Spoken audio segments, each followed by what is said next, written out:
Hi, and welcome back to the Beehive. Hope this finds you all well. Now, I should really know this off by heart, and I'm ashamed to say I don't. But life is a learning curve, so we can live and learn. And I've had to do my homework to produce this video, so I'm going to have to look down at my notes. So please excuse me and bear with me. Now, we are a Christian country, and many people may say, well, I'm just a cultural Christian. I'm not a practicing one. Some people may say, well, I'm an atheist. I don't believe in any religion. That is not the point.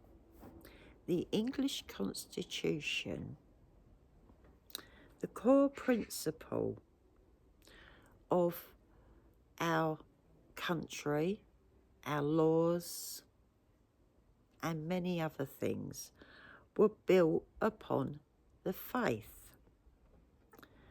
Now, the English Constitution is not made up of one paper, it's made up of several papers. Parliamentary sovereignty, the supreme power that can make and change the laws.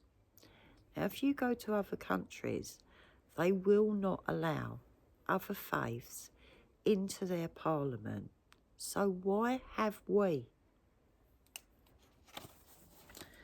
Then you have the rule of law. Now, no person should be above the law, no matter what skin colour or what faith they are. Everybody should be treated equally when it comes to the law without fear nor favour. But because of DEI, that doesn't happen anymore. People are treated differently because of their skin colour or their faith. And that's not right. Because what these progressives have done is they've caused more problems rather than fixing them. Because you'll have a lot of people of different skin colours that may have come over to the country to make this their home, or they may have been born here. Now, they all follow the law. But because of some who use their religion or skin colour and are allowed to because of DEI, they make it bad for the decent people. Then we have the separation of powers. This is split between the lawmakers, the government, and the judiciary. So the common person gets a fair trial. Unfortunately, the lines have been blurred by the progressives, and it's all sort of got mixed up into one. Then you have the unity of state central government. They hold ultimate power, and then you have regional powers such as the councils, etc. But these people seem to spend so much of good taxpayers' money on this DEI.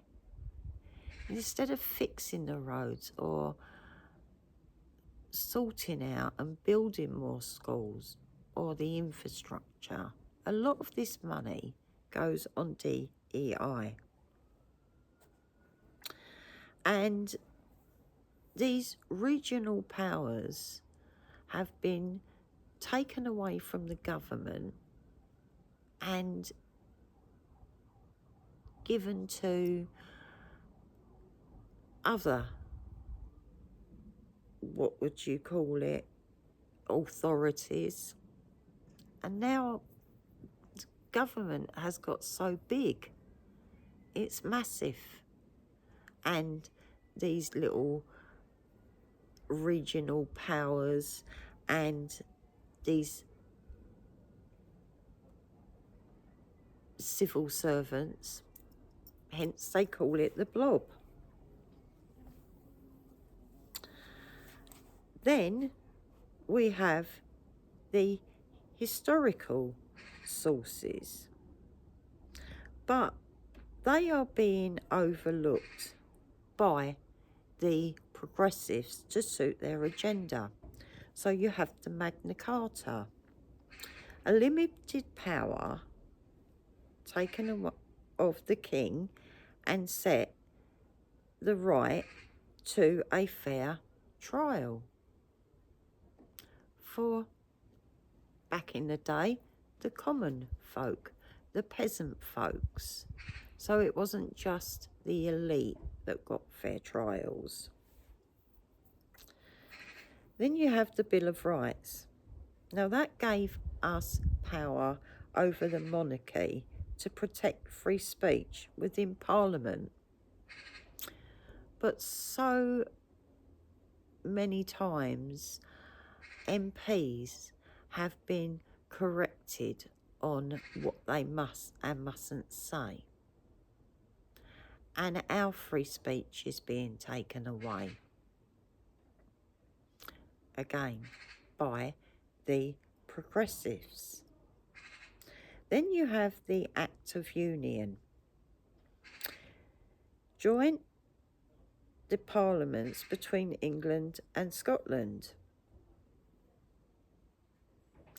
Scotland don't want to be part of us anymore. I haven't got a clue what is going on. Then you have the Human Rights Act, which brought fundamental rights to all people equally. But it seems that some people in this country now have a lot more rights than others.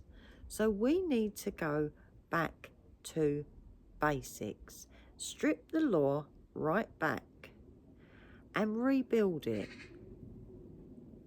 on the Christian faith, which gives us our way of life and our culture.